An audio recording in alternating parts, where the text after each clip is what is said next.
Ok, bonjour tout le monde. Et donc, on va commencer, je crois. Et donc, aujourd'hui, on va regarder vraiment concrètement et explicitement comment résoudre un système linéaire. Donc, je vous rappelle que un système linéaire, c'est un système d'équations défini par des polynômes de degré 1. Et on veut utiliser le produit matriciel pour représenter ce système linéaire. C'est-à-dire qu'on met des variables ici. Et ici, on met les coefficients qui apparaissent dans les combinaisons binaires de toutes ces variables. Et après, droite, on met les nombres constants. Et maintenant, la matrice augmentée, c'est défini par la matrice de coefficients avec une colonne en supplémentaire qui est donnée par les coefficients à droite. Et maintenant, comment résoudre un système linéaire? On fait des opérations élémentaires sur les lignes. Okay. Qu'est-ce qu'on peut faire? On peut échanger deux lignes et on peut multiplier une ligne par un nombre non nul. Pourquoi c'est très important d'avoir cette condition que lambda soit non nul? Parce que sinon, ce n'est pas une opération inversible. C'est-à-dire qu'après le changement, on veut que l'ensemble de solutions reste toujours le même. Donc, on doit avoir une opération dite inverse qui peut renverser cette opération qu'on a faite. Donc, si lambda est différent de 0, on peut juste multiplier cette ligne par l'inverse de lambda. Et donc, ça nous donne la ligne de départ. Et donc, ça, c'est une opération inversible, sinon on perd l'information. C'est-à-dire que si on multiplie une ligne par 0, et donc on perd la condition donnée par cette ligne. Ok. Et après, on peut remplacer une ligne par une somme de cette ligne plus un multiple d'une autre ligne. Ok. Et ça, c'est aussi inversible, puisqu'on peut faire par exemple LI moins mu fois LJ. Okay. Et donc, avec ces trois opérations, on veut obtenir une matrice échelonnée, donc une forme échelonnée. Et pourquoi? Puisque on peut remonter de bas en haut pour trouver la solution. Ok. Donc, maintenant, on regarde l'exercice 2 pour une idée explicite. Ok, donc, qui peut venir? Donc, on n'est pas beaucoup aujourd'hui en présentiel, donc profitez bien de cette occasion d'être ici.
Et on va résoudre ce système.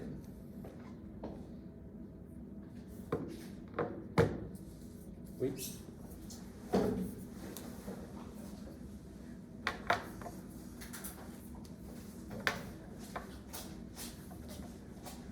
s'appelle Insa. Insa, ok. Merci à Insa.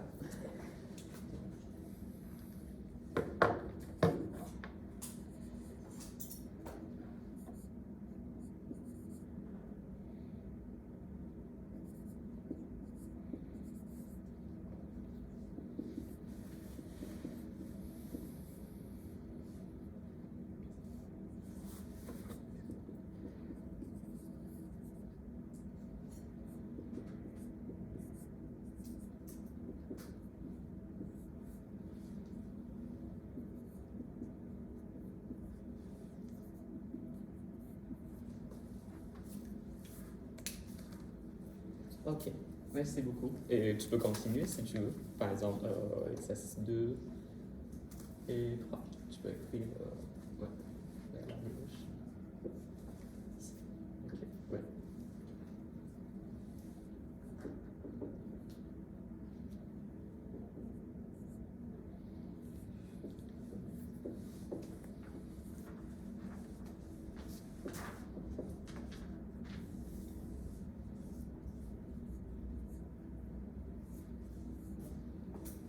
S'écrire comme ça. Ouais, c'est ça.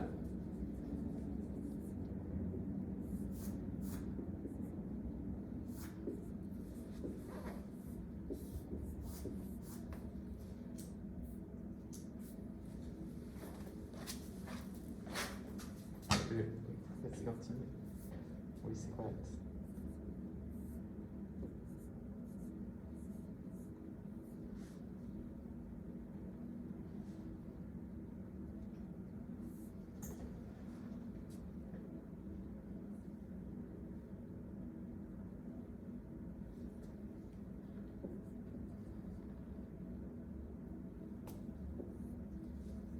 Monsieur, je ne sais pas si vous pouvez nous entendre, mais vous pouvez juste oui. décaler Ok. l'iPad, s'il vous plaît. Merci. Ok, très bien.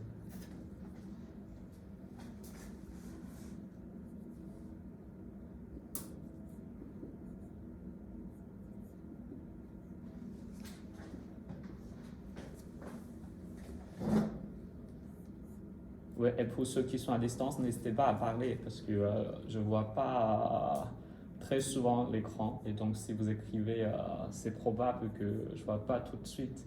Et donc, ouais, n'hésitez pas à parler à micro. Et donc, comme ça, j'entends tout de suite. Monsieur, excusez-moi. Ah oui? Quand on dit matrice échelonnée, on n'est pas obligé de la mettre en la matrice identitaire, enfin identité. Non, pas forcément. C'est-à-dire que... mais par exemple, on ne peut même pas espérer ce résultat toujours. Et donc, mais par identité, tu veux dire la matrice qui a 1 ou diagonale et 0 partout. Ok, mais en fait, ça, c'est pas forcément le cas parce qu'en fait, une matrice identité, c'est que pour des matrices carrées. Donc, on a juste des matrices identité oui, merci beaucoup, pour les matrices de taille n fois n. Mais maintenant, on voit que le nombre de lignes, c'est juste le nombre d'équations, et le nombre de colonnes, c'est le nombre de variables, et les deux nombres ne sont pas forcément pareils. Et donc, déjà, on ne peut pas espérer une matrice carrée. Dans ce cas, c'est une matrice carrée, mais on ne peut pas toujours l'avoir.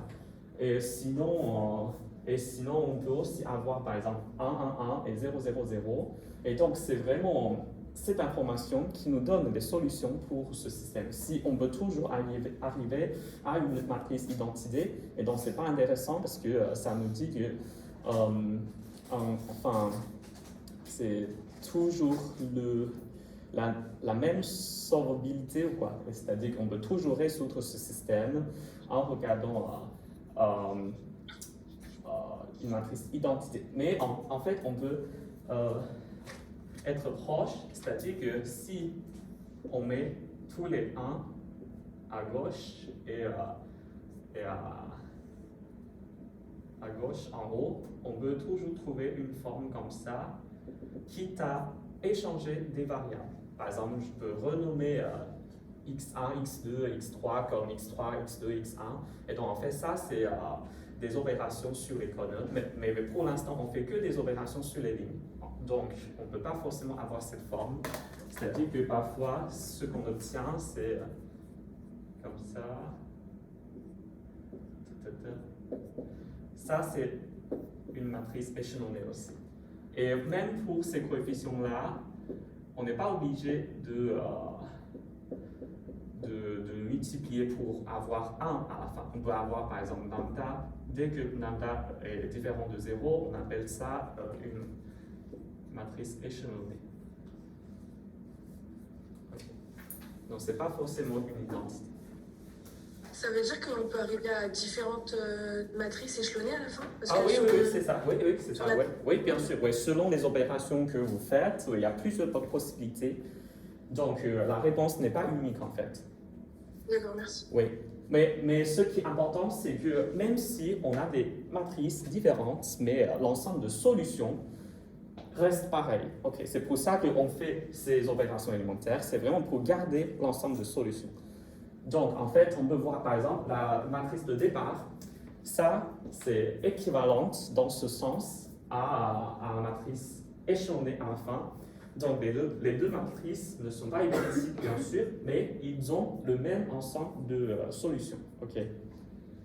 Et donc, pour une matrice échelonnée, c'est aussi le cas. Et selon les façons dont vous faites les opérations élémentaires, on doit arriver à avoir plusieurs formes de matrices échelonnées. Ok, et donc merci à Insa.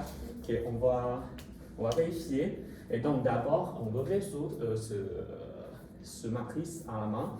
Et donc c'est très bien. Donc elle a exprimé x en fonction de y. Et après, elle a remplacé x. Elle a remplacé y, pardon. Donc d'abord, y c'est une fonction de x, et après donc on remplace y par une expression en x. Et donc on obtient une réponse comme ça. Ok, très bien. Et donc, en fait, ça, c'est relativement facile pour deux variables, mais imaginez que maintenant, si on a plusieurs variables, et donc, c'est très important de choisir un ordre par lequel on remplace les variables. Parce que sinon, par exemple, imaginez que si on a n variables, et si on n'est pas dans un bon ordre, et ça peut arriver qu'on remplace et toujours, il y a par exemple n-1 variables, et donc on ne peut rien faire. Ce qui est important, c'est vraiment d'obtenir une équation à une seule variable. Ok. Et donc, c'est pour ça qu'on a cette méthode standardisée d'obtenir une matrice échelonnée. Et donc, maintenant, on applique cette méthode pour voir comment ça marche. Et donc, très bien. Et donc, déjà, ça, c'est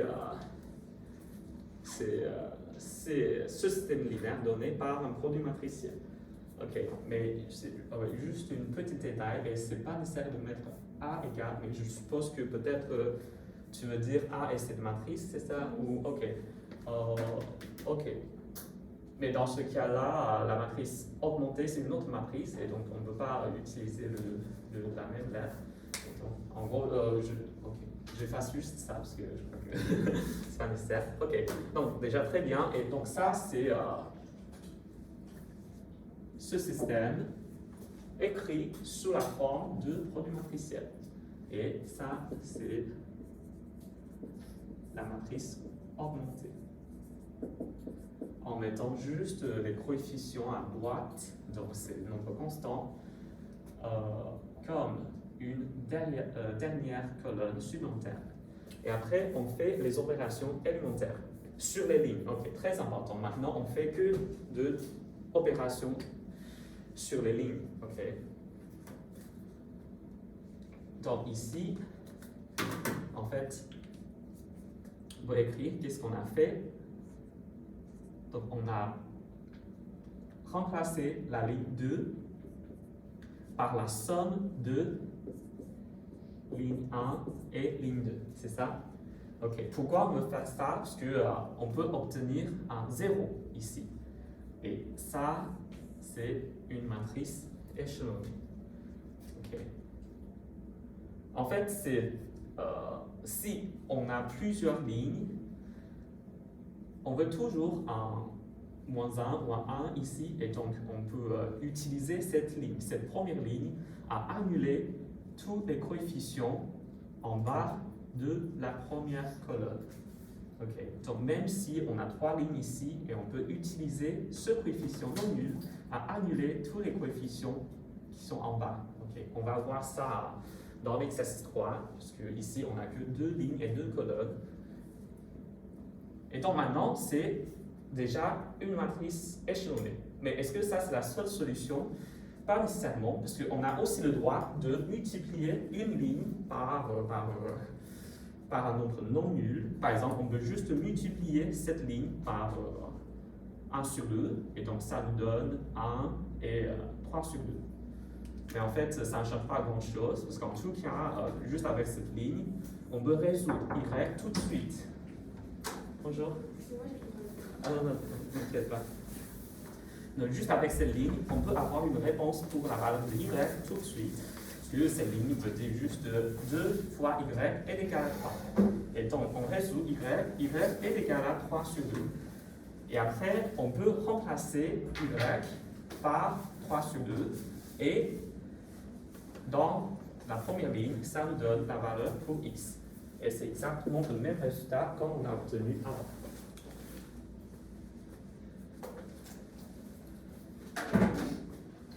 Monsieur, excusez-moi. Oui. Bonjour. Ça veut dire quoi la question 4? Quel est le rang des solutions? Ok, le rang, en fait, je rappelle que la définition de rang, le rang c'est un nombre entier, naturel, qui est juste le nombre de pivots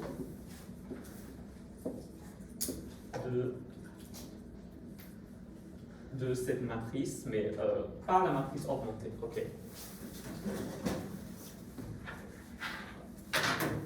Ok, en gros, pour une matrice quelconque, on peut définir son rang. Le rang, c'est juste le nombre de pivots de cette matrice après avoir fait toutes les opérations élémentaires pour obtenir une matrice échelonnée. Et donc, dans une matrice échelonnée, on peut compter les nombres de pivots, et le nombre de pivots, c'est le rang. Maintenant, on nous demande à calculer le rang de S. Ok, donc le rang de S, c'est en fait le rang de la matrice associée à S, et donc c'est le rang de cette matrice associée à S. Ok. Donc, il faut juste compter le nombre de pivots. Donc, il faut savoir quels sont les pivots. Donc, quelqu'un qui veut me dire rapidement le rang de ces matrices? Oui, exactement. Merci à XF. Donc, c'est les deux nombres qui sont les pivots. OK. Et donc, la dernière fois, on a déjà vu que le nombre de pivots plus le nombre de variables libres est égal au nombre de variables en tout.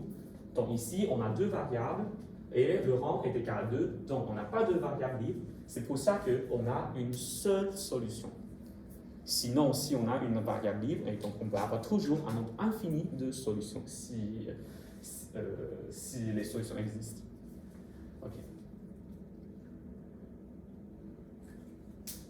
Ok, donc très bien.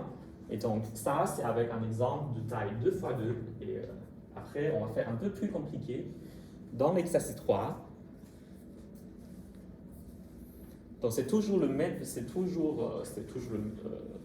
même idée. On utilise les opérations élémentaires sur les lignes. Donc, par exemple, si ici, sur la première ligne, le premier coefficient est 0, donc on peut toujours échanger cette ligne avec, par exemple, une autre ligne pour avoir un coefficient non nul. Sinon, tous les coefficients dans la première colonne est 0, on peut commencer par la deuxième colonne. Okay, et après, on utilise ce coefficient non nul à annuler tous les coefficients en bas en utilisant cette opération. C'est-à-dire qu'on remplace le nème ligne par la somme de cette ligne avec un multiple de la première ligne. tel que le premier coefficient s'annule.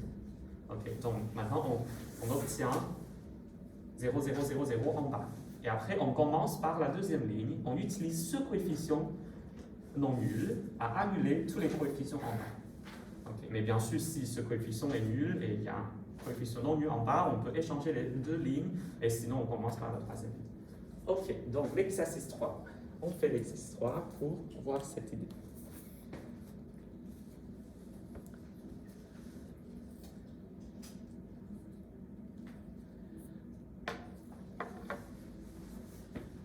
Qui veut venir essayer l'exercice 3?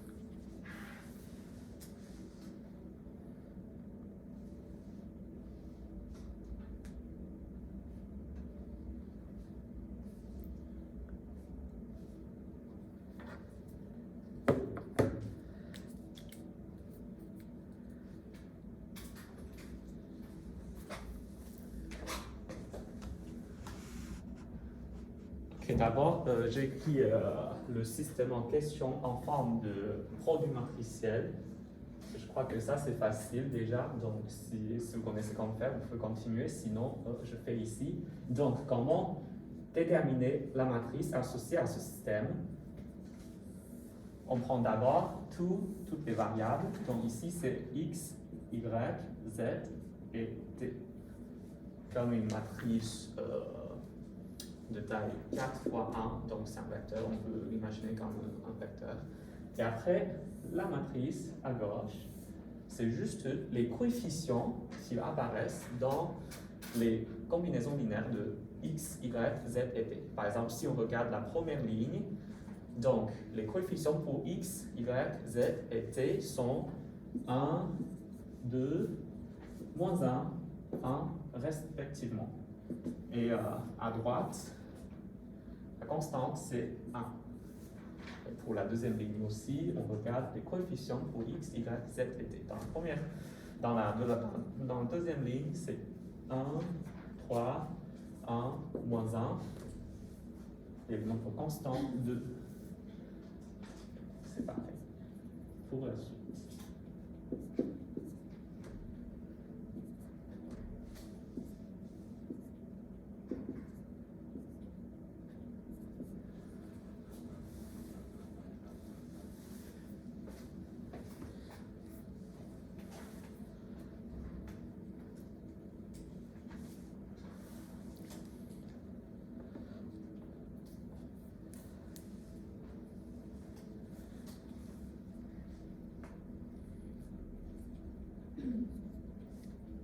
Volontaire? Oui, oui, oui. J'ai réussi à échelonner qu'à 3 kilos et pas 4.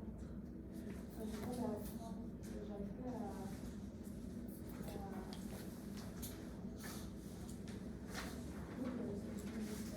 Oui. Puis après, En fait, par exemple, comment on peut annuler ce coefficient? Parce que ce qu'on veut, c'est que ça soit 0, 0, 0. Par exemple, on peut juste remplacer cette ligne par la somme de cette ligne et moins 2 par la première ligne. Parce que donc, en fait, comme ça c'est vraiment une méthode standard. C'est-à-dire qu'on peut faire ça systématiquement, toujours, sans trop réfléchir. Parce que sinon, on doit se débrouiller un peu sur le coefficient entre ça et cette ligne. Mais sinon, on utilise toujours, par exemple, ce coefficient 1 à annuler les trois lignes, et donc on obtient 1 et 0, 0, 0. Et après, on utilise la deuxième ligne, et on obtient 0, 0 ici.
juste une remarque. Et donc, on voit bien qu'ici, pourquoi on utilise la matrice?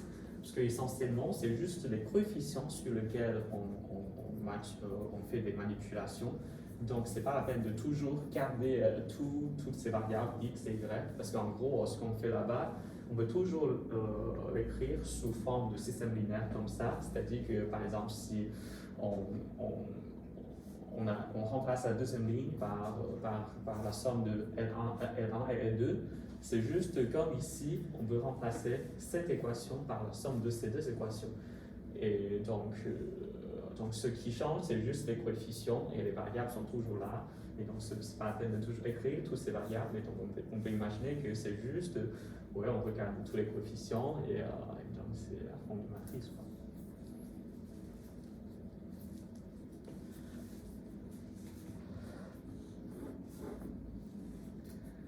Juste monsieur, Oui. du coup, dans les matrices, les éléments qui sont à droite des Oui. zéros, est-ce que ça doit forcément être 1? À droite de 0, par exemple, ok. Par exemple, il y a une matrice. Tu veux dire Ouais. dans la matrice échelonnée, c'est ça? Ouais. Ok, par exemple, ça, non, pas forcément, on va avoir 2. Ah, ouais, ok. Oui, c'est ça, oui. Mais bien sûr, on peut multiplier cette ligne pour normaliser, on dit normaliser pour toujours avoir un coefficient 1, puisque ça nous donne une réponse tout de suite, puisque c'est juste y est égal à quelque chose. Mais sinon, on a 2 fois y égale à 3. Mais en fait, mais par définition, ça c'est déjà une matrice échelonnée. Okay? Parce que c'est juste le fait d'être non nul qui est important.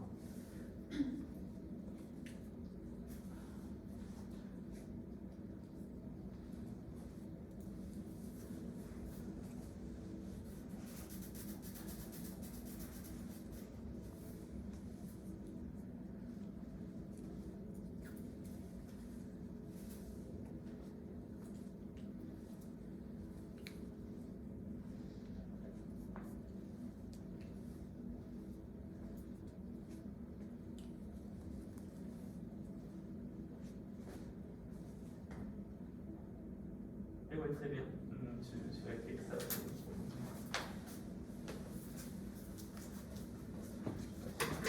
Ici.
Merci Youssef.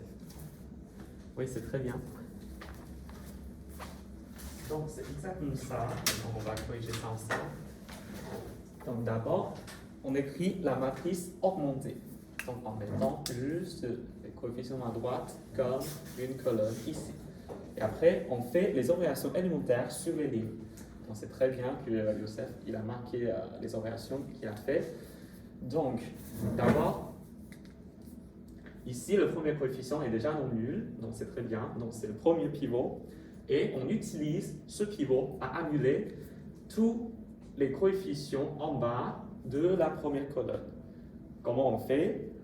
Par exemple, pour la deuxième ligne, on utilise cette ligne, donc c'est moins 1 fois la première ligne, plus la deuxième ligne, et ça annule le premier coefficient ici. Donc c'est exactement ici. Donc on remplace L2 par L2 moins L1. Et ça nous donne ça. Et on fait ça d'une manière systématique, c'est-à-dire qu'on fait toujours dans cet ordre, et donc on peut s'assurer que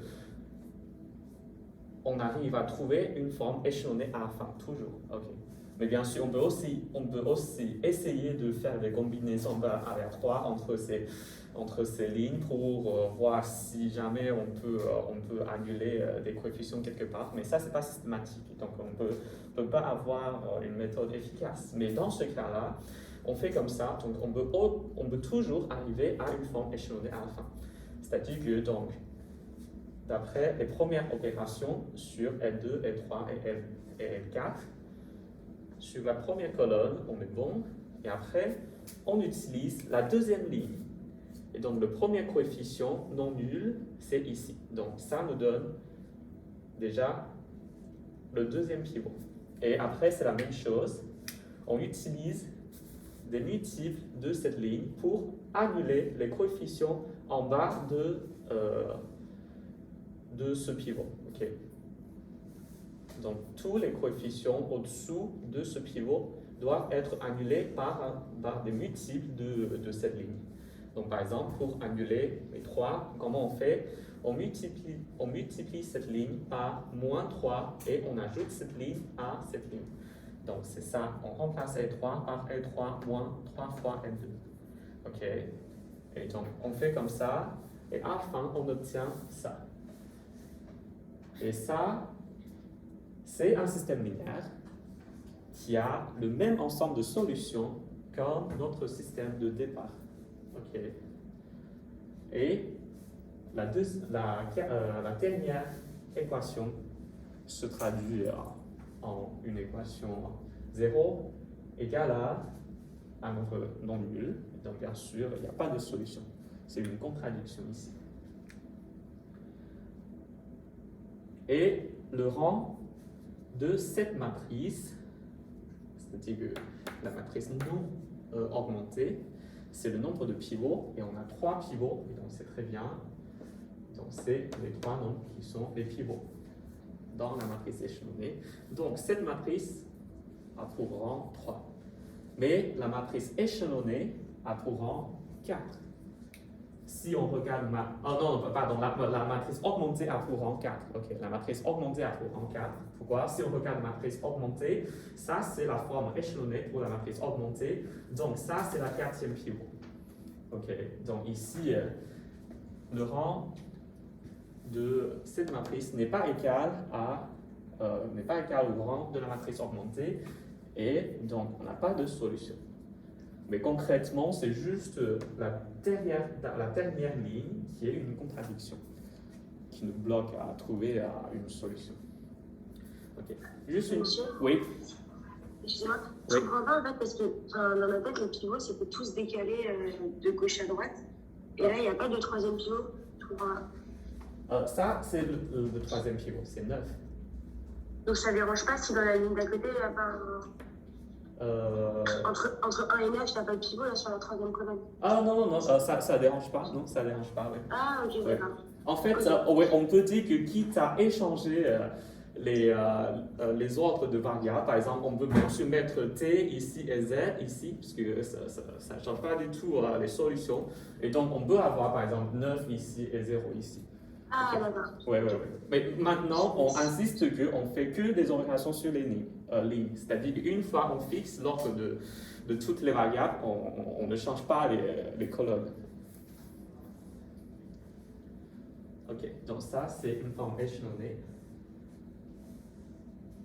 Ouais, ça peut être comme ça, c'est-à-dire qu'on peut avoir quelque chose comme ça. Et juste une petite remarque ici, il faut faire attention qu'on fait vraiment les opérations étape par étape. C'est-à-dire qu'une fois on termine une opération, on utilise les nouvelles lignes pour réaliser les opérations suivantes. Par exemple ici, une fois on a remplacé L2 par L2 moins L3, et après, ce qu'on fait, on doit toujours utiliser la nouvelle L2. Ok? Mais ici, ce n'est pas grave pour regrouper les trois opérations ensemble, puisqu'on n'a pas à changer L1. Donc L1, c'est toujours la même L1, et donc on peut regrouper les trois opérations ensemble. Mais si, imagine que ici, si par exemple, si je change cette ligne, si je remplace cette ligne par L3 plus L1 plus L2, donc c'est quoi, ça signifie quoi cette L2 ici? C'est la deuxième dimension. Oui, c'est ça. On doit utiliser ça au lieu de ça. OK. Parce que déjà, on a fait une opération comme ça. Et donc, après, on continue à partir du résultat qu'on a déjà obtenu. OK. Donc, si, par exemple, si on veut regrouper toutes les opérations comme ça, si on voit une ligne L2, après cette opération, c'est vraiment ce résultat qu'on doit utiliser. Mais dans ce cas-là, avec cette manière standard, il n'y a pas ce souci. Et c'est juste pour insister que l'ordre de toutes ces opérations est très très important. C'est-à-dire que si on change l'ordre, et ça change tout, et donc normalement, si on écrit trois opérations ensemble, et donc ça sous-entend qu'il y a toujours un ordre pour réaliser ces trois opérations. Mais dans ce cas, ce n'est pas très grave, parce que elles sont indépendantes, parce que L1 n'est pas changé du tout. Et il n'y a pas d'interaction entre L3, L2, L3 et L4. Mais c'est juste qu'il faut faire gaffe.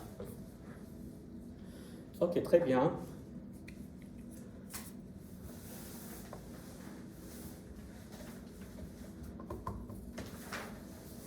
Donc, on a vu un exemple où il n'y a pas de solution. Et le système 2, on continue. Tu vas écrire le système 2.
Monsieur. Oui. Oui, question? Oui, j'ai une question. Oui. Vous voyez en fait la dernière ligne où il y a L'4 plus 3 L'2. L'4 plus L'4 plus... Oui, c'est ça. Oui, cette ligne. Est-ce qu'on aurait pu faire L'4 Oui. plus L'3? L'3.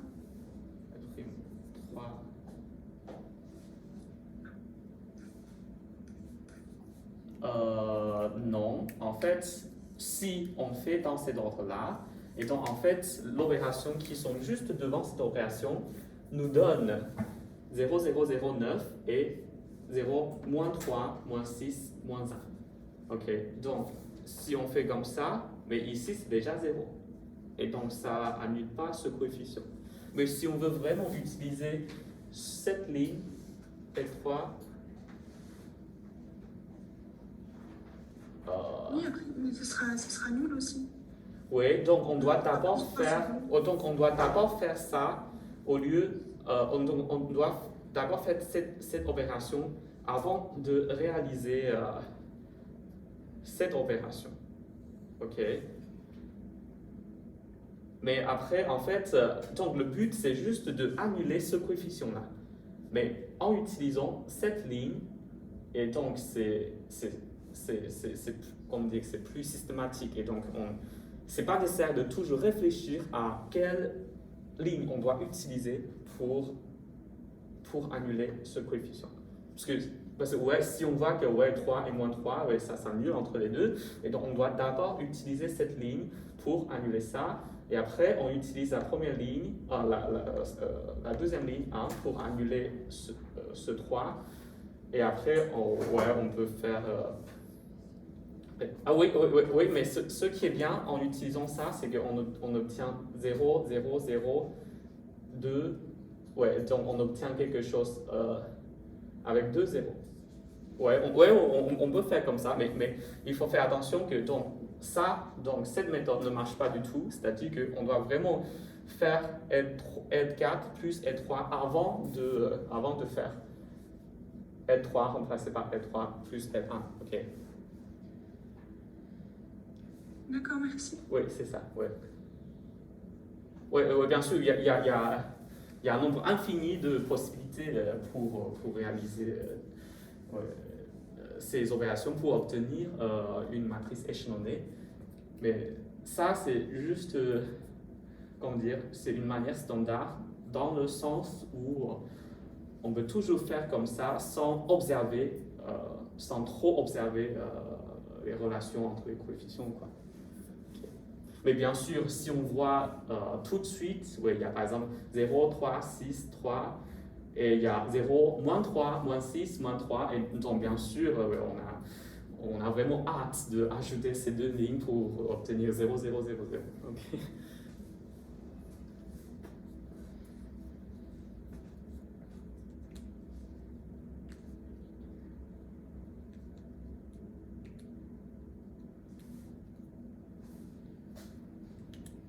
Oui. Lucie, c'est ça? Ok. Je peux effacer cet exercice déjà, je crois. C'est bon pour tout le monde? Ok. Ou sinon, ouais, tu peux commencer à écrire là-bas. Ou depuis vraiment le plus gauche, si tu veux. Je peux juste décaler un peu la caméra. Oui, c'est bon.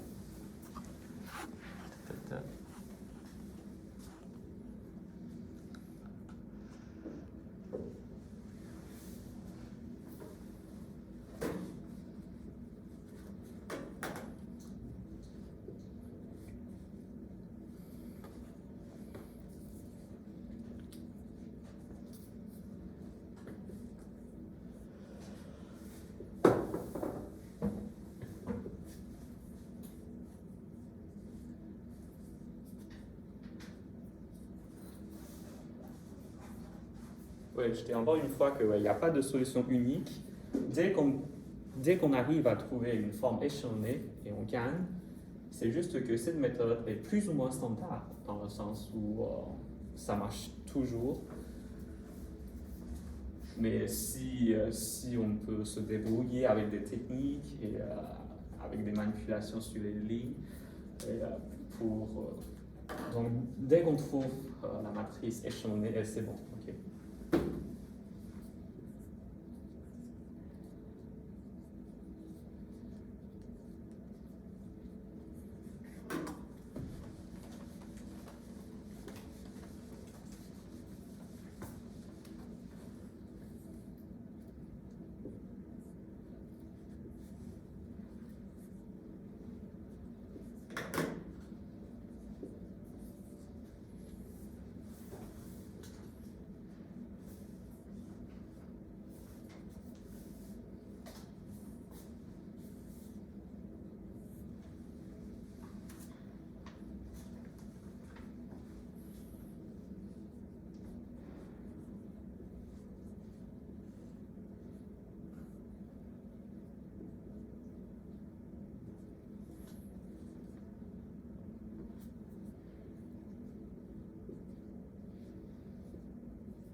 Monsieur, Oui, excusez-moi. oui.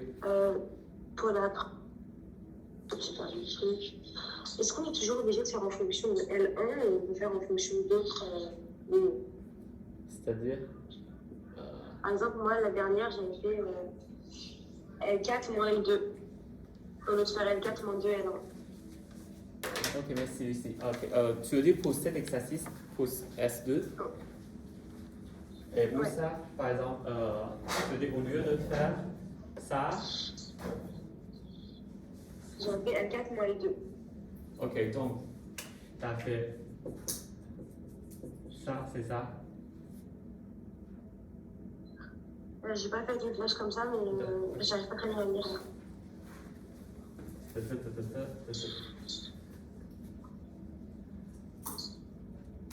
Ok. J'ai fait L4 flèche, Oui. L4 moins L2. L4 moins L2. Ok. Ouais. Mais L2 ici, c'est déjà. Ok, donc d'abord fait ça avant de faire les opérations sur L2, c'est ça? Ou c'est déjà après cette opération? Je sais pas, j'avais écrit avant, au même moment en fait.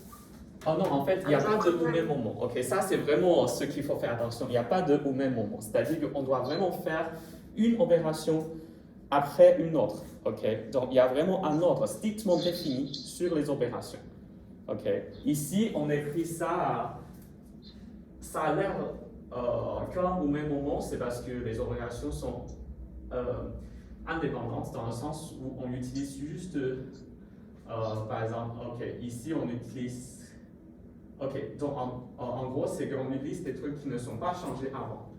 Ok, mais sinon, il faut toujours garder en tête que d'après cette opération-là, donc L2 est changé. Et donc, dans tout ce qui est suivant, L2 doit être la nouvelle L2. Ok. Ok, j'ai Ok, compris. ouais, c'est ça, ouais.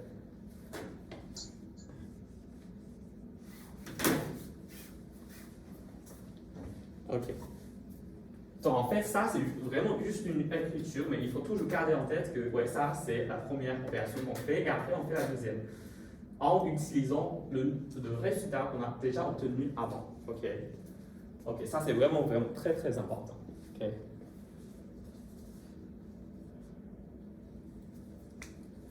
Mais bien sûr, si on veut vraiment utiliser la deuxième ligne ici pour annuler la quatrième, donc on doit d'abord faire ça et après on garde ce résultat et on continue. Ok. Ok, et merci à Lucie. Donc on regarde les opérations élémentaires qu'elle a écrites pour nous. Donc très bien. D'abord, pour annuler le coefficient de L2, elle a utilisé L4. Ok. Monsieur, Oui. on ne peut pas faire un 2L1? Oui, bien sûr. Oui, donc, une autre manière, c'est juste en utilisant L1. On utilise comme ça. Ok. L2 remplacé par L2 moins 2 fois L1. Ok. Donc, ça, c'est plutôt dans l'esprit qu'on a mentionné, c'est plutôt la manière sans trop réfléchir, parce que dès qu'on voit le premier coefficient non nul, donc très bien, le premier pivot déjà gagné, donc on profite bien de ce pivot qu'on a déjà trouvé pour annuler tous les coefficients au-dessous de ce pivot. Okay. Donc on fixe ça comme pivot et après on annule ça pour tous les coefficients au-dessous. Ok, donc ça, si on fait comme ça, donc ça c'est ça. Mais sinon, ouais, on peut utiliser par exemple L4 pour annuler L2. Et maintenant, il faut garder en tête que ouais, L2 est déjà changé, comme ça. Et donc maintenant, c'est une matrice, donc comme 1, 1, moins 3, moins 4, 0, 1, moins 3, moins 4, et 3, 6, moins 2, 1, 3, 2, 1, 5, 1, qu'on doit opérer après. Donc ici, Lucie, elle a utilisé L1, et donc c'est très bien parce que L1 n'est pas changé, et donc on peut écrire les deux en même temps, de quelque sorte. Et après, L4 remplacé par L4 moins 2 fois L1. Et donc, c'est aussi cette méthode d'utiliser ce pivot pour annuler la quatrième. Okay. Mais c'est vraiment important de savoir que c'est vraiment selon cet ordre. Mais même si dans cette situation-là, dans cette situation, l'ordre compte Pourquoi? Parce que si on fait d'abord L4 remplacé par L4 moins 2 fois L1, et donc quand on fait cette opération-là, il y a encore L4, il faut utiliser le L4 obtenu après cette opération. Et donc, dans ces situations, votre compte vraiment, donc il faut garder en tête que c'est selon cet ordre, on fait ces trois opérations. Ok, très bien ici.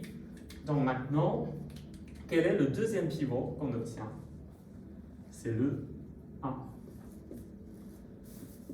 de la deuxième ligne. Et ici,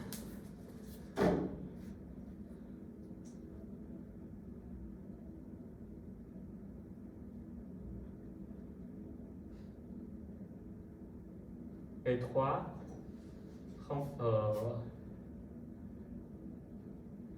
mais par exemple, si on fait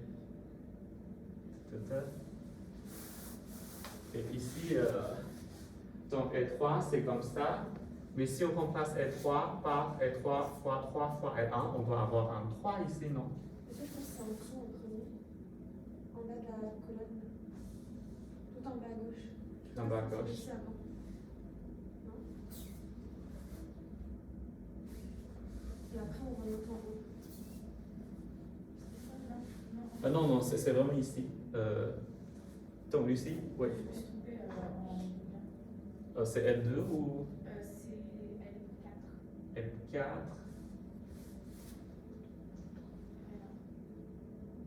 Oh, tu veux venir corriger.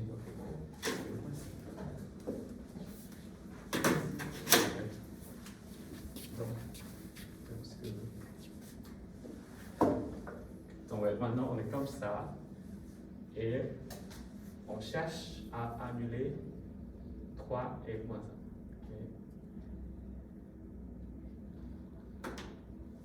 Ok, merci.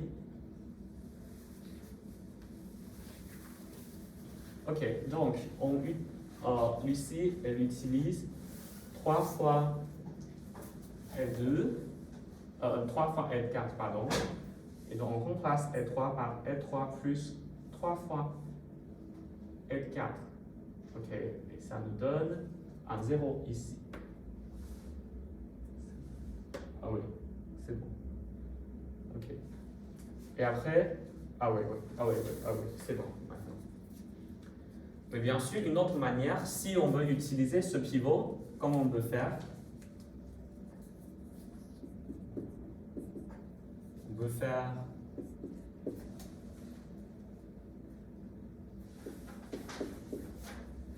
L3 remplacé par L3 moins 3 fois L2. Ok. C'est-à-dire que si on veut utiliser le pivot chaque fois pour annuler les coefficients en dessous, donc dans ce cas-là, c'est le L2, donc c'est le deuxième pivot ici, dans la deuxième ligne qu'on veut utiliser pour annuler ce coefficient. Oui, bien sûr, ça marche aussi. C'est juste comme ici. Ok, ça marche aussi. Et après, on a fait on a échangé deux lignes, ouais. Et après, pour annuler le quatrième, donc on observe que ah ouais, c'est ça. Ouais, donc dernière étape, on utilise ce pivot-là pour annuler le coefficient ici. Donc pour annuler 40, ouais, il faut 5 fois 8. Ok, très bien. Donc il y a combien de pivots à la fin? 4. Oui, 4. Donc le rang de cette matrice est égal à 4. Et le rang de la matrice augmentée est égal à 4 aussi. Donc dans ce cas-là, on n'a pas de contradiction, on a bien des solutions. On a combien de solutions? On a une unique solution. Pourquoi? Parce que le rang de la matrice, c'est égal au nombre de colonnes, qui est le nombre de variables. Donc, on n'a pas de variable libre. Donc, dans ce cas-là, on a trop, on a le nombre maximum de restrictions. Okay? Donc, on a une unique solution. Donc, comment on trouve cette solution? C'est que maintenant, on peut retraduire cette matrice augmentée en un système linéaire. Donc, c'est comme ça. Et maintenant, on résout ce système linéaire. C'est facile. Pourquoi? Parce qu'on peut juste remplacer une variable chaque fois. OK? Donc, d'abord, on commence en bas et on remonte vers là-haut. D'après cette équation, on a trouvé la valeur de t. Après, on remplace t ici par la valeur de t qu'on a déjà trouvée, et donc ça nous donne la valeur de z. Et après, c'est la même chose. Dans cette équation, z et t sont déjà connus, donc on obtient y. Et c'est pareil pour x. Et ça, c'est la solution unique. Ok, en fait, ici, il faut mieux écrire en parenthèse parce que ça signifie que ça, c'est un vecteur.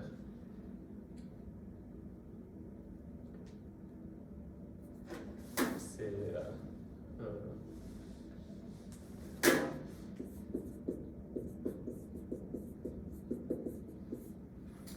ok, en fait, donc, en fait, ici, on a juste une unique solution. Ok, ça c'est une remarque sur la notion. Une solution, c'est les données de tous les variables connues. C'est-à-dire que c'est un cadre triple. C'est-à-dire que maintenant, on a 4 variables. Donc, une solution, c'est on met les valeurs pour les 4 variables à la fois. Okay. Donc, dans ce cas-là, il faut vraiment les mettre dans l'ordre. Donc, d'abord, la valeur pour x, et après pour y, après pour z, et après pour t. Ça, c'est une solution. Okay. Mais une autre solution veut dire un autre vecteur comme ça, qui donne à la fois les valeurs pour x, y, z et t, qui satisfont toutes ces équations en même temps. Okay. Donc, on a une unique solution dans ce cas-là. Même si on a 4 valeurs à chercher, mais c'est une unique solution. Okay. C'est vraiment toujours ces 4 nombres pour ces 4 variables qui donnent une solution. Okay.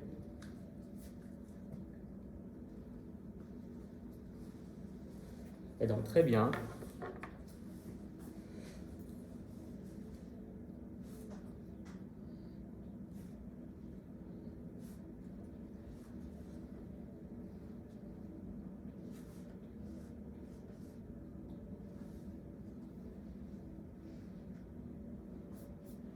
Qui a déjà fini S3.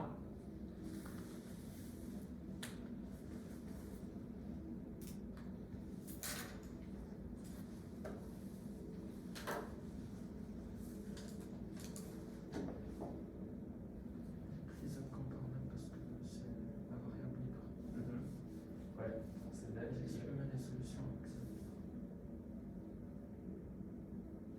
Ok, très bien. Tu vas écrire?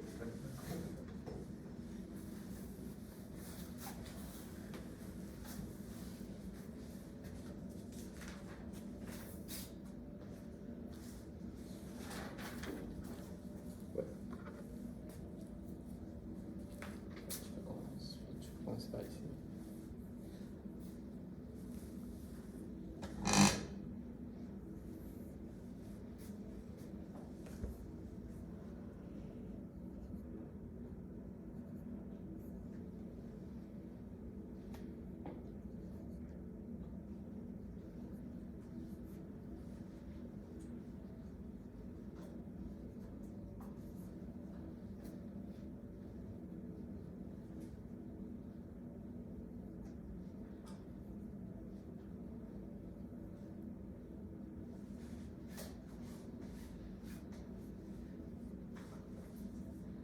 Et on a 3 séances pour cette feuille. Donc, lundi prochain, on va encore regarder cette feuille.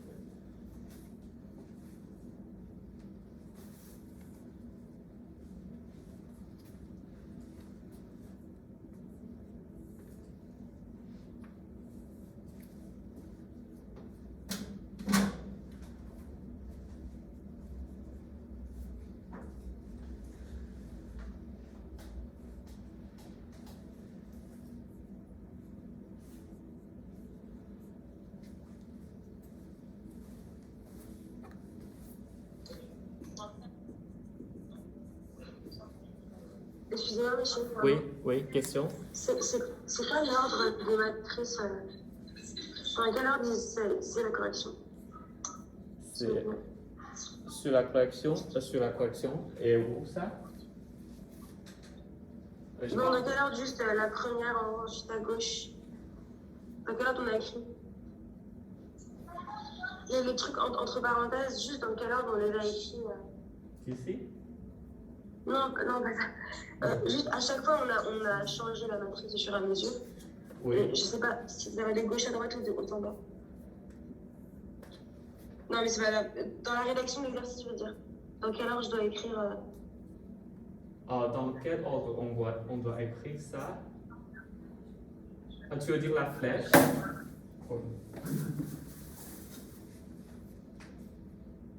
Oui, j'ai toujours pas compris la question. C'est pas grave. Merci. Sinon, j'écris le sens des trucs, ça va? Ah, t'as compris sa question. Ah, ok, d'accord, oui, je l'ai écrit. Ouais. Ça va être... Du coup, c'est de haut en bas? Du coup, c'est celui-là en premier. Merci beaucoup. Ok, tu veux dire là, ok. Parce que j'arrive pas très bien à lire, donc je comprends même. Ok. Ah, d'accord, ok. Merci. Ah oui, c'est ça, ok.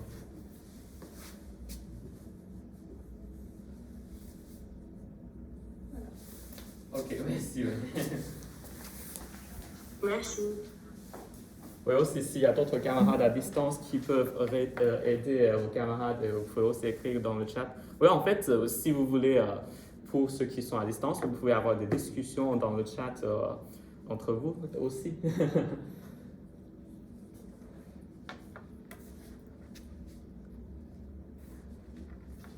Ah oui, par exemple, il y a Lara qui a répondu, je crois. Oui? S'il vous plaît, c'est quoi le but en fait d'avoir échangé les deux équations, enfin les deux lignes de la matrice? En fait, là où c'est numéroté 4. Ouais, selon moi, c'est pas vraiment nécessaire. Mais comment dire, le principe, c'est juste que dès qu'on arrive à trouver une matrice échelonnée, on gagne. Et donc, dans ce cas-là, je crois pour Lucie, c'est juste peut-être, je sais pas, Lucie, tu peux nous expliquer pourquoi tu as fait l'opération 4, c'est-à-dire que pourquoi tu as envie d'échanger les deux dernières lignes.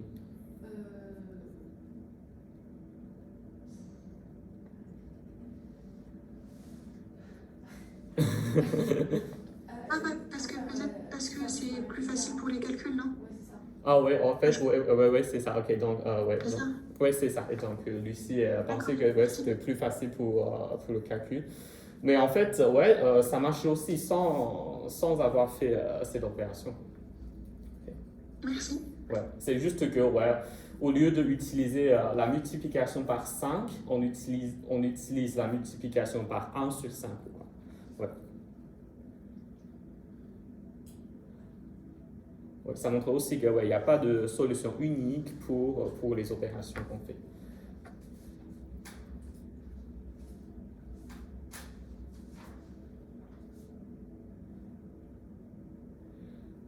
Et donc, juste une petite astuce pour faciliter le calcul.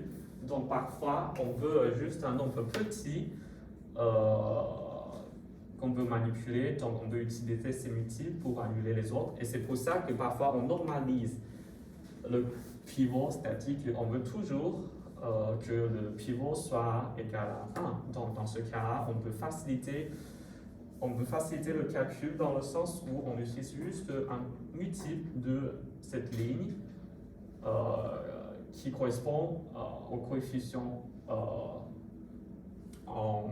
bas, par exemple. Si on voit, si ici c'est à 1, et par exemple ici, ici, ça c'est un bon exemple. Ça j'ai 1 déjà. Donc pour annuler 2, 3 et 2, je dois juste multiplier ces lignes par -2, -3 et -2. Et donc, parfois, c'est plus facile si on normalise d'abord, c'est-à-dire qu'on multiplie cette ligne pour rendre ce coefficient égal à 1.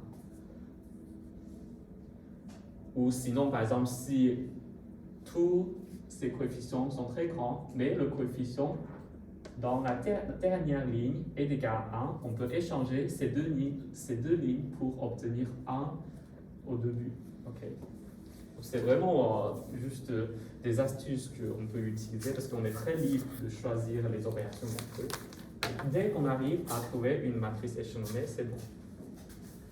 Donc ici, c'est plutôt le cas aussi, juste pour prendre un nombre plus petit pour réaliser le calcul, je crois.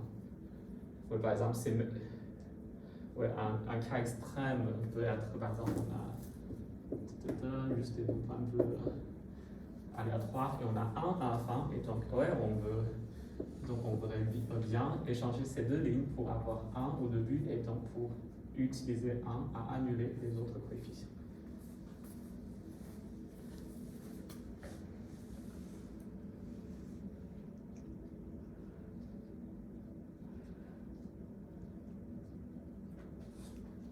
Ok, je crois que c'est bon pour le système 2. Maintenant, on regarde L3. Messier Youssef. Ok. Donc, toujours pareil, la matrice augmentée. Et oui, c'est très bien. Donc, il a utilisé cette méthode en profitant du pivot. C'est-à-dire qu'on utilise toujours les pivots déjà trouvés pour annuler les coefficients en dessous de ces pivots. Donc le premier pivot c'est 1 et on utilise toujours des multiples de L1 pour annuler les coefficients en dessous de ce coefficient. Donc ici c'est 5, moins 3 et 6 qu'on veut annuler. Donc pour annuler 5, on remplace L2 par L2 moins 5 fois L1. Et après, on fait cette opération pour annuler ce coefficient. Et après, ce coefficient. Et très bien. Et après, on continue. Le deuxième pivot qu'on fixe, c'est 7 ici. Et très bien. Et dans ce cas-là, on voit bien que ça arrive déjà la situation comme ça, avec des variables libres. Okay. Donc le dernier pivot, c'est moins 3. On utilise le dernier pivot pour annuler le dernier coefficient ici. Donc après ça, on obtient une matrice échelonnée. Donc on retraduit cette matrice en un système linéaire. Donc maintenant, il y a une variable libre. Pourquoi? Parce que le rang de cette matrice est égal à 3. Donc le pivot, il y a 3 pivots, mais il y a 4 variables. Et donc on a une variable libre. Et je crois qu'on a déjà mentionné la dernière fois, les pivots correspondent aux variables non libres. Et le variable libre, c'est la colonne où il n'y a pas de pivot. Ok? Donc dans ce cas-là, c'est cette colonne qui correspond à la variable libre. Donc, dans cette question, c'est T, je crois, ou Z. Oh, Z, ok, Z. C'est X, Y, Z et T. Et donc, pour la colonne de Z, il n'y a pas de pivot, donc Z est une variable libre. Concrètement, ça veut dire que X, Y et T s'écrivent en fonction de Z. D'accord? Ok, donc on résout ce système. On remonte comme ça toujours. Et on observe aussi que, en fait, une variable libre a des effets juste pour les variables qui sont devant cette variable. Okay. Parce que derrière cette variable, elle ne joue pas un rôle dans les équations. Donc, c'est-à-dire que c'est vraiment à partir de cette ligne qu'on a une variable libre. Et c'est pour ça que pour t, on a une valeur fixe. Okay? C'est juste une valeur unique. On n'a pas de choix, on n'a pas de liberté pour t. Pourquoi? Parce que t, c'est après cette variable libre. Okay? Donc, dans les expressions ici, t n'apparaît jamais dans les équations. Pour z n'apparaît jamais dans les équations pour t. C'est pour ça que t a juste valeur unique dans ce système. Et après, quand on regarde cette ligne-là, donc il y a t qui est déjà connu et il y a z qu'on garde comme variable libre. Et donc on écrit y en fonction de z. Et après, dans la première équation, on remplace y et ça devient une fonction en z. Parce que y, c'est déjà une fonction en z. Et après, il nous reste z et t. Mais t, c'est une valeur connue. Donc ça, c'est l'ensemble de solutions. OK. Donc, maintenant, on a un nombre infini de solutions qu'on écrit comme ça. Donc ça, c'est un ensemble tel que tous éléments sont de cette forme. Okay.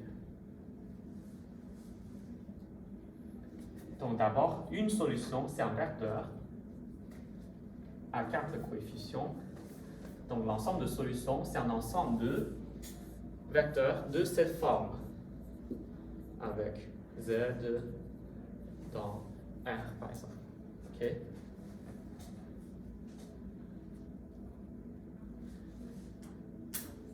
Est-ce que c'est bon pour tout le monde?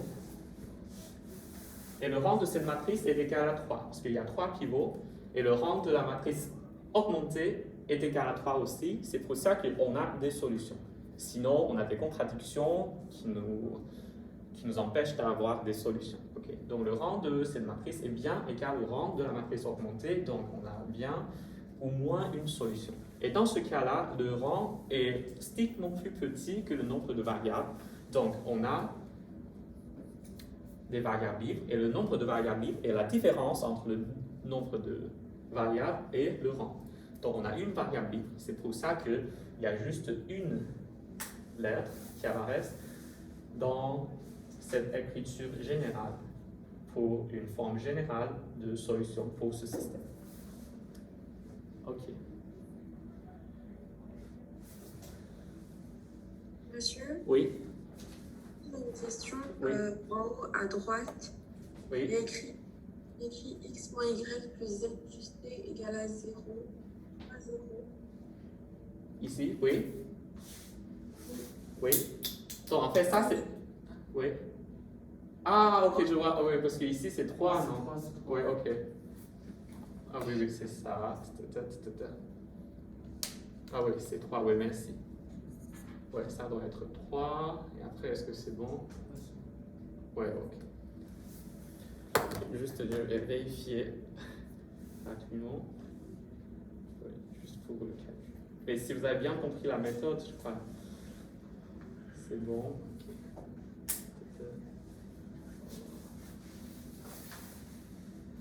Okay, je crois que ça c'est 1 sur 6. Ah non, 1 sur 7. Ah oui, c'est bon. Ouais, c'est bon. OK. OK. Il y a encore des questions? Donc, on a bien vu les 3 cas. Donc, il y a des cas où il y a une unique solution, il y a des cas où il n'y a pas de solution, et il y a des cas où il y a une infinité de solutions, selon les 3 noms. Le rang de la matrice, le rang de la matrice augmentée et le nombre de variables. OK. Donc, pour résumer, si on a le rang de la matrice égal au rang de la matrice augmentée, on a au moins une solution. Et si le rang est égal au nombre de variables, on a au plus une solution. Et si les deux sont égaux, donc bien sûr, on a une unique solution. Et si le rang est strictement plus petit que le nombre de variables, on a soit une infinité de solutions, soit pas de solution. Pourquoi? Parce que ça dépend aussi du rang de la matrice augmentée. OK. Et encore une fois, il faut vraiment faire attention à l'ordre dans lequel on fait ces opérations. En fait, ça, c'est juste l'exercice que vous allez voir tout de suite dans l'exercice 4. Je crois qu'on n'a pas le temps de corriger maintenant, mais on va le voir au début de la séance prochaine.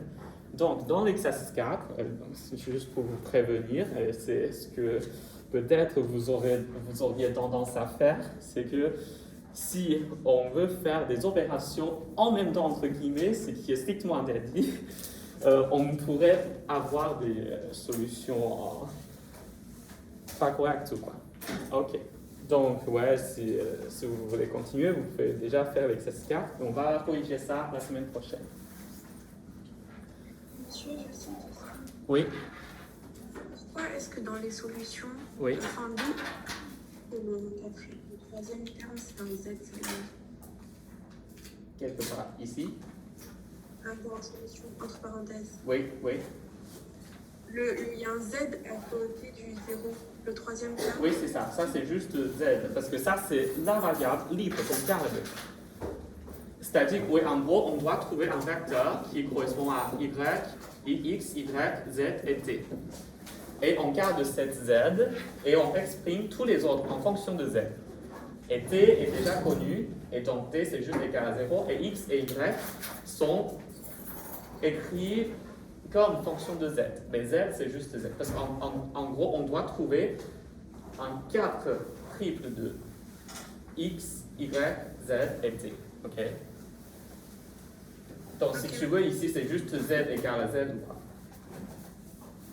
Ok, donc Z c'est juste supposé comme un nombre qu'on peut choisir par nous-mêmes. C'est-à-dire que dès qu'on trouve un Z, on a une solution. Par exemple, si je veux que Z soit égal à 1, et ça nous donne une solution, on remplace tous les Z par 1, et ça donne une solution. Et si je choisis juste une autre valeur aléatoire pour Z, et ça nous donne toujours une solution.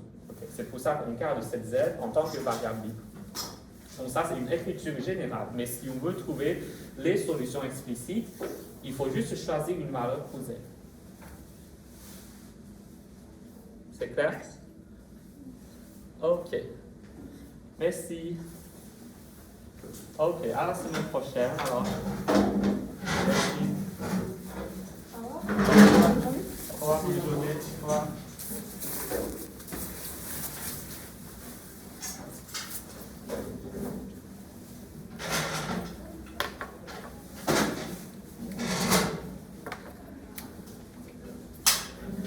Ouais, merci, bonne journée. Monsieur, Oui, s'il vous plaît, j'ai une question. Est-ce que oui, vous oui, pouvez juste continue. répéter, Merci. Oui. Au revoir. Au revoir. Oui, continuez. est-ce que vous pouvez juste répéter par rapport au nombre de pivots et de en fait, les solutions et les pivots, tout ça? Ce que vous voulez dire?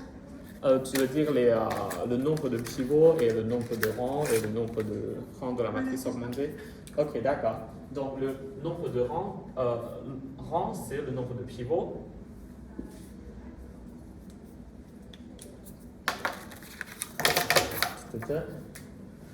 Donc rang, c'est le nombre de pivots.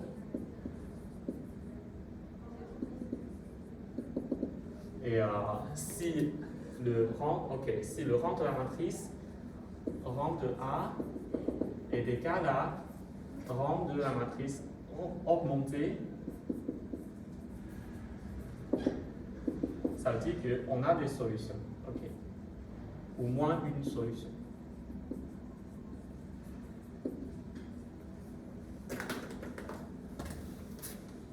Et si le rang est égal à nombre de variables,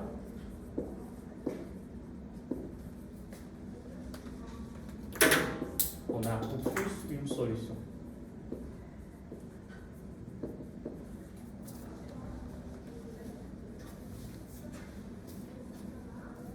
Et donc, si le rang est strictement plus petit que le nombre de variables, on a soit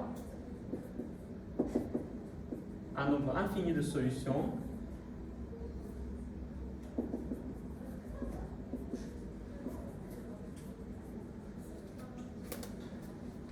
soit pas de solution. Parce que ça dépend aussi de la relation entre le rang et le rang de la matrice augmentée. Okay. Si le rang de la matrice est égal au rang de la matrice augmentée, ici on a un nombre infini de solutions. Et sinon, on n'a pas de solution. Ah non, ok, oui, c'est bon. C'est ce que tu veux demander?